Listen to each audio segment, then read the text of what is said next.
Bagaimana cara bilang sama suami kalau saya mau pergi ke pengajian? Karena waktunya malam hari, supaya suami tak marah. Tunjukkan aja gambar saya. Mas, Ustadz ini aku bilang. Kalau dia tidak tergolong termasuk mazhab haters, kalau dia masuk golongan lovers. Mas, saya izin ada pengajian di Masjid Al-Huda. Kamu pergi sama siapa? Ini sama rombongan ibu-ibu jamaah pengajian mak-mak garis keras.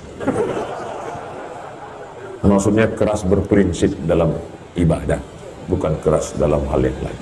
Apa gila pengajian? Hai suami-suami, hai laki-laki, aslinya laki-laki yang mengajar perempuan.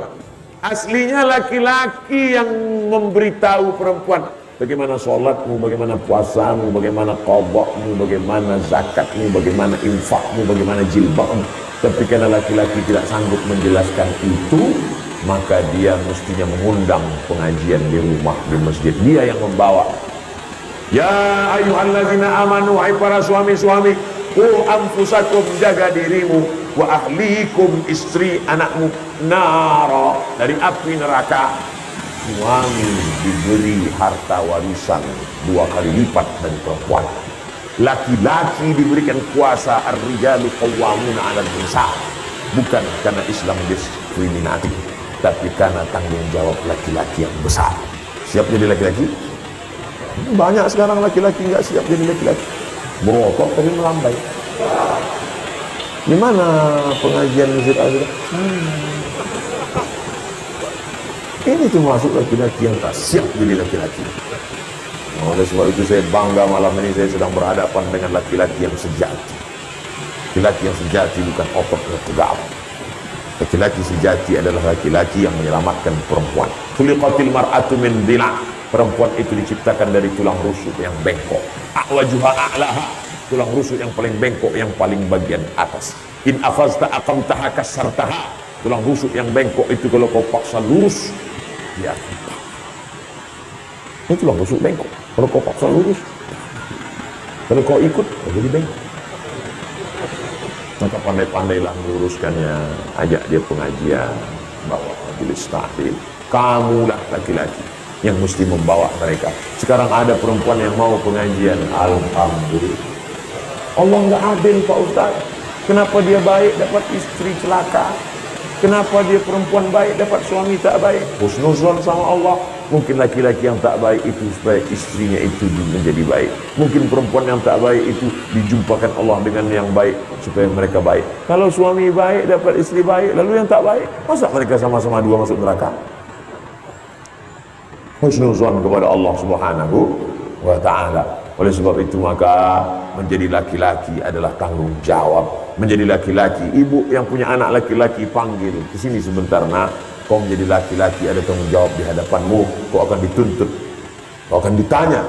Kullukum ra'in, setiap kamu pemimpin, wa kullukum mas'ulun an ra'iyatih, setiap kalian akan dituntut, diminta tanggung jawab di hadapan Allah Subhanahu wa ta'ala. Laki-laki sekarang yang ditanya hanya sholatmu saja, yang ditanya sekarang hanya celanamu saja sudah nutup lutut atau tidak. Tapi begitu kau menikah, sholat istrimu, bacaan Quran istrimu, jilbab istrimu, semua akan ditanya. Tapi jangan gara-gara ini kau takut nikah. Kau udah nikah, berat, kata seseorang. Jadi gimana?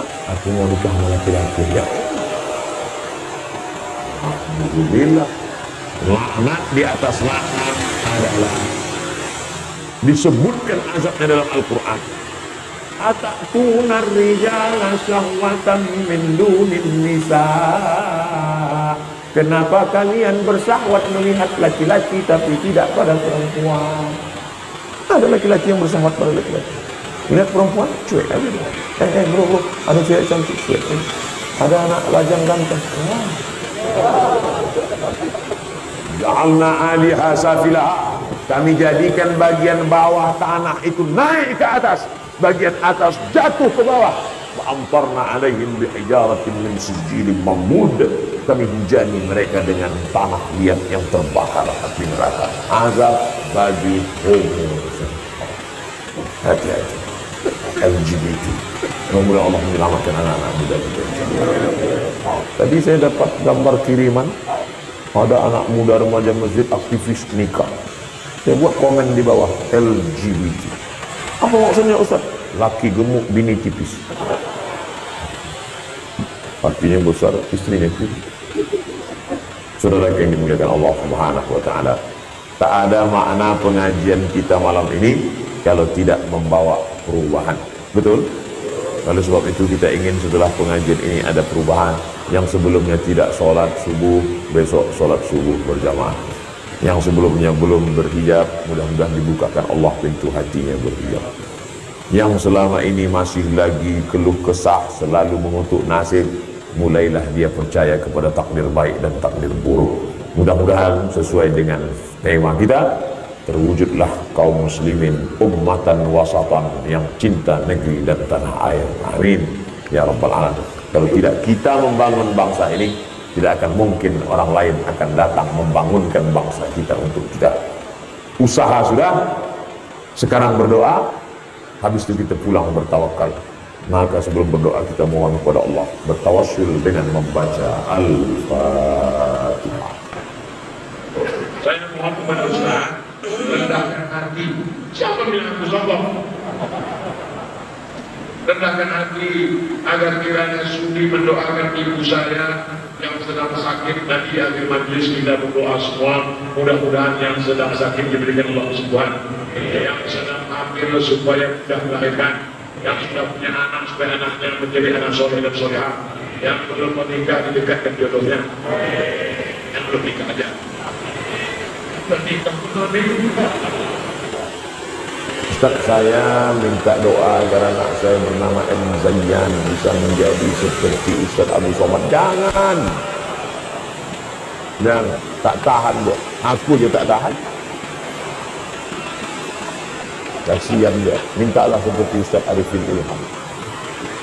Hidupnya tenang, zikirnya banyak, dan ramai. Minta untuk Ustaz Abu Somad pula. Pak Ustaz, katanya jodoh adalah cerminan dari dalam diri kita. Bagaimana cara kita mendapat jodoh yang soleh? Macam mana engkau? Begitulah jodohnya. Kalau kau sholat subuh jam 7, binimu jam 8.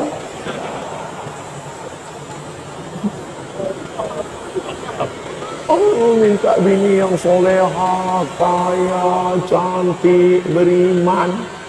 Oh, tak sembahyang. Sembahyang sholat Idul Fitri pun masbuk. Tidak sesuai. Oleh sebab itu yang sekarang belum menikah, perbaiki dirimu, taubat nasuha, at-taibu minadz dzambi kama la dzambalah. Orang yang taubat dari dosa-dosanya seperti orang yang tak berdosa. Perbaiki diri, tubu ilallahi taubatan nasuha. Mudah-mudahan yang sudah hijrah ini, ayyul hijratu afdal, hijrah apa yang paling afdal ya Rasulullah? Rasulullah SAW menjawab, man hajaras sayyiat, orang yang meninggalkan perbuatan silap, salah dan dosa. Sebab itu mudah-mudahan yang sudah hijrah menggabungkan diri dengan komunitas hijrah, mudah-mudahan dipertemukan dengan jodoh yang baik-baik. Bagaimana untuk sholat Jumat di saat khotib naik mimbar sementara kotak amal berjalan? Kotak amal yang berjalan tidak membatalkan sikap orang yang menggeser kotak amal, tak membuat rusak khutbah Jumat. Khotib di atas khutbah, jamaah yang dimuliakan Allah, hari ini kita takut kepada Allah, selamat dari azab kubur. Kotak sudah lewat, kita rusak konsentrasi kita. Lewat masukkan. Asalnya selfie dia aja, masuknya di 10.000. Update bulan alhamdulillah, bersedekah hari ini. Saya tak suka kalau kotak berjalan. Kalau ada orang ngomong gitu, saya tak suka kalau kotak berjalan. Bisa Sumatera Utara jangan lagi ada kotak yang berjalan. Bisa. Syaratnya apa?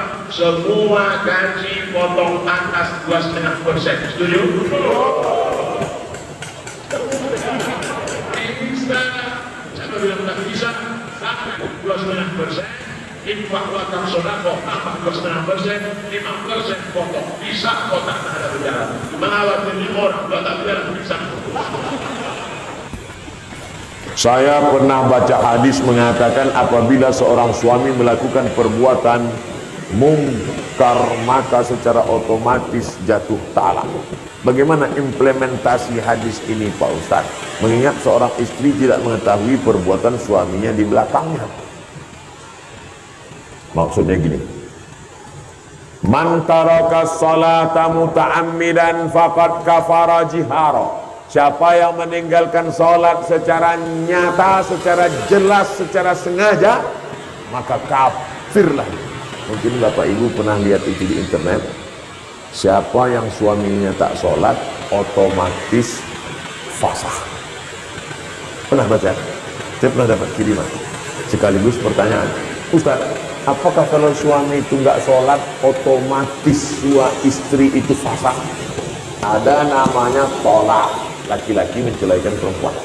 Ada namanya khulu, perempuan menggugat laki-laki. Ada namanya fasakh, hakim membatalkan pernikahan. Contoh, suami murtad. Dia bagus pertama nikah, tiba-tiba dia murtad, maka hakim memfasakh. Karena kalau suami murtad, istrinya tetap muslimah, maka hubungan mereka adalah zina, maka harus dipisah. Begitu juga tentang tadi sholat. Kalau dia meninggalkan sholat secara sengaja, secara sadar, pas ditanya, kamu nggak sholat mas? Ah, sholat buang-buang waktu aja. Maka itu sudah fasakh. Hakim menjatuhkan. Hakim mesti memanggil dia, dipanggil oleh wilayah hisbah. Ini sudah fasakh. Kalau mau taubat dia, bersyahadat ulang, masuk Islam dia balik, baru bisa disatukan balik. Nah ini hati-hati, yang nampaknya sepele, remeh-temeh. Bagi yang meyakini bahwa meninggalkan sholat secara sengaja itu adalah kafir, keluar dari agama. Tapi menurut Imam Nawawi, orang yang tidak sholat itu terbagi dua. Pertama, karena malas. Kalau malas tak sampai kafir, dia hanya fasik saja. Fasik artinya tetap Islam, cuma Allah tak beri hidayah pada itu. Itulah makna ayat Allahu la yahdil qaumal fasiqin. Kau kenapa enggak sholat? Aku sebetulnya percaya ayat sholat. Terus kenapa enggak sholat? Lagi malas aja. Nantilah udah agak mati, mau mati saja itu. Tapi kalau dia mengingkari, kenapa kamu enggak sholat? Sebenarnya sholat itu enggak relevan untuk zaman sekarang. Ribet sekali sholat itu. Ambil wudhu, buka kaus kaki. Coba kalau ibadahnya pejam mata, selesai, kan enak. Wah, ini sudah menghina, bisa jadi murtad. Nah, ulama yang dicintai umat, insya Allah, amin ya Allah. Anak mau tanya, 17 Agustus hari kemerdekaan, apa yang merdeka dan siapa yang merdeka? Merdeka dari Belanda sudah, merdeka dari Jepang sudah, merdeka mengatur sumber daya alam kita menikmatinya full belum, merdeka anak-anak tidak bingung membayar uang sekolah SPP belum, merdeka sarjana bisa dapat pekerjaan yang layak belum.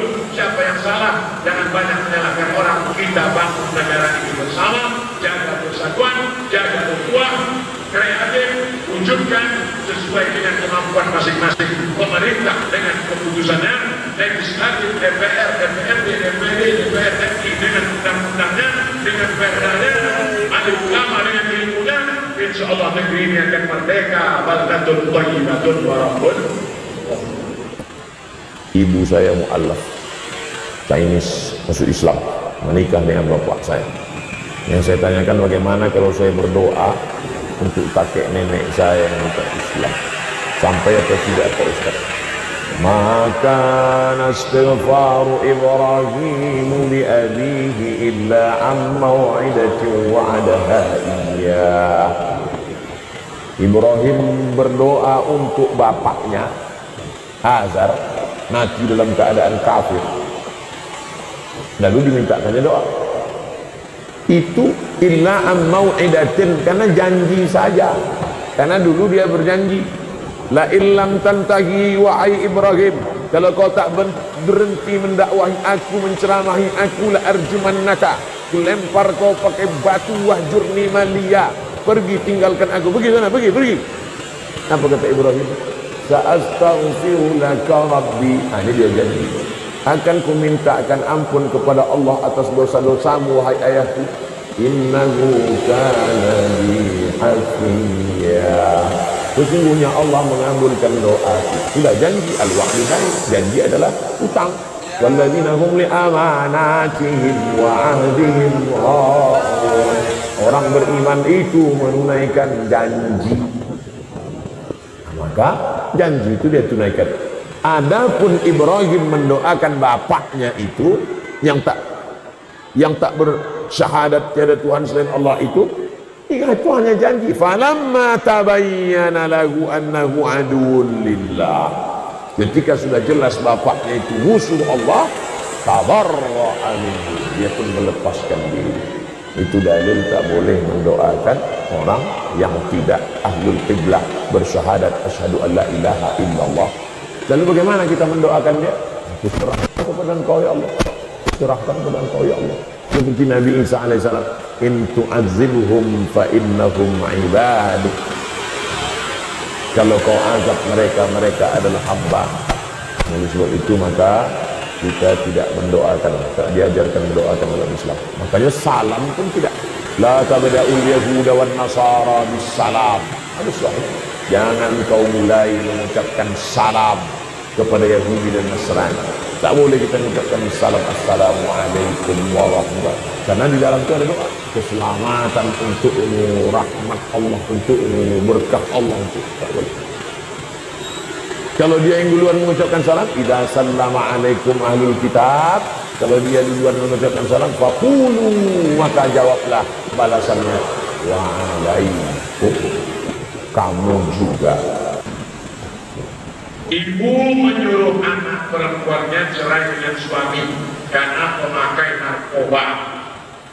Dengan semua sudah habis berjuang, tabungan juga sudah habis Pak Ustaz.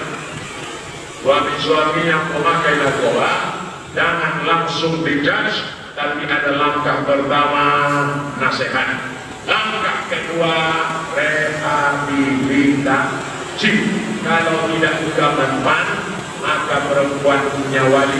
Bukan anak perempuan itu yang minta cerai sama suaminya, perempuan punya wali. Ayah, datuk, abang, adik, paman, abang ayah, adik saya, mereka yang masih tahu. Aku menjadi orang bawa sini. Oh, kan kami nasihati kenapa kau tak berhenti juga.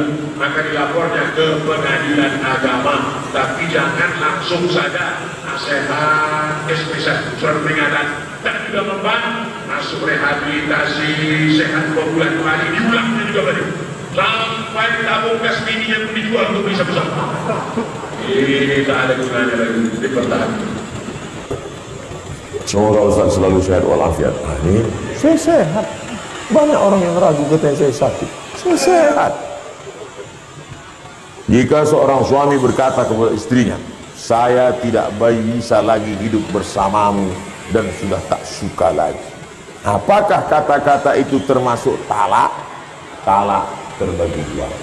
Talak sori jelas, talak kinayah kiasan tak jelas. Ini termasuk talak sori apa talak kinayah? Kinayah. Kalau dia jelas, ku talak engkau talak satu. Talak itu cerai, bukan mungkin itu tolak. Ku talak engkau talak satu, itu namanya talak sori jelas. Tapi kalau yang model begini, aku tak suka lagi padamu, maka perempuan wajib nanya, maksud Allah. Misalnya dia bilang, kau pulang aja lah ke rumahmu. Atau dia katakan, aku mau muntah nengok muka kau. Maka jangan langsung diam. Tanya dia, maksudmu? Kalau dia bilang, ada niat tolak, maka jatuh tolak satu. Aku sudah tak suka lagi, pulanglah ke rumah. Maksudmu? Oh enggak, aku nyuruh dia. Enggak jatuh, nanti enggak ada niat. Tapi kalau kata dia ada niat, maka jatuh talak satu. Talak satu masih bisa rujuk Pak Ustaz? Bisa. Limit waktunya berapa lama? 3 bulan. Kayak visa paspor dia. Kalau sebelum 3 bulan itu dia balik, rujuk. Cara rujuknya, datang aja sama dia. Makanya talak itu gak boleh keluar rumah. Kalau laki-laki mentalak itu bukan berarti perempuan keluar rumah, tetap satu rumah. Cuman beda kamar. Pas hujan, balik lagi. Bilang sama dia, I back to you my darling. Dah balik. Tapi kalau sudah habis limit waktunya, masih bisa dia balik? Bisa. Cara baliknya akad ulang, karena waktu iddah namanya sudah habis. Macam nikah pertama kali dulu, ada mempelai laki-laki, ada wali, ada 2 saksi, ada mahar, ada ijab dan khot. Aku nikahkan engkau dengan anakku dengan mahar sebentuk cincin emas tunai sah. Itu namanya pengantin baru stok. Jelas? Talak 2 masih bisa balik. Yang tak bisa balik talak 3. Makanya semarah-marahnya engkau jangan langsung talak 3. Ini ada laki-laki ini marah, menggeletar dia. Aku talak 100. Talak 100 jatuhnya 3. Talak engkau sebanyak bintang di langit. Jatuh 3. Kalau sudah jatuh talak 3, la tankihu fala tahillu lahu hatta tankiha zawjan ghairah. Tidak boleh kau nikah dengan dia sampai dia nikah lagi dengan laki-laki lain. Hati-hati. Makanya laki-laki itu sebelum menikah mesti paham kursus pernikahan. Jangan asal-asal aja. Ini yang penting mampu, punya uang langsung nikah. Nggak ngerti masalah. Akhirnya rupanya dia sudah talak dan dia tidak tahu talak. Sudah talak bolak-balik. Asal marah talak. Lambat teh manis talak. Lambat sarapan talak. Lambat setrika talak.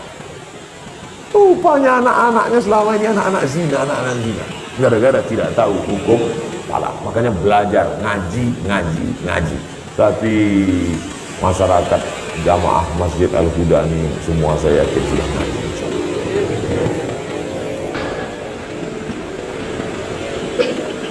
Kalau kita masuk rokaat kedua, masuk sholat pertama, rokaat kedua, ternyata bacaan Al-Fatihah belepotan. Gimana bacaan belepotan? Asal-asal salah. Apakah kita dengan mufaraqah Pak Ustaz? Tengok dulu bacaannya macam mana. Kalau hanya sekedar kesalahan pada hadis tidak fatal, sholat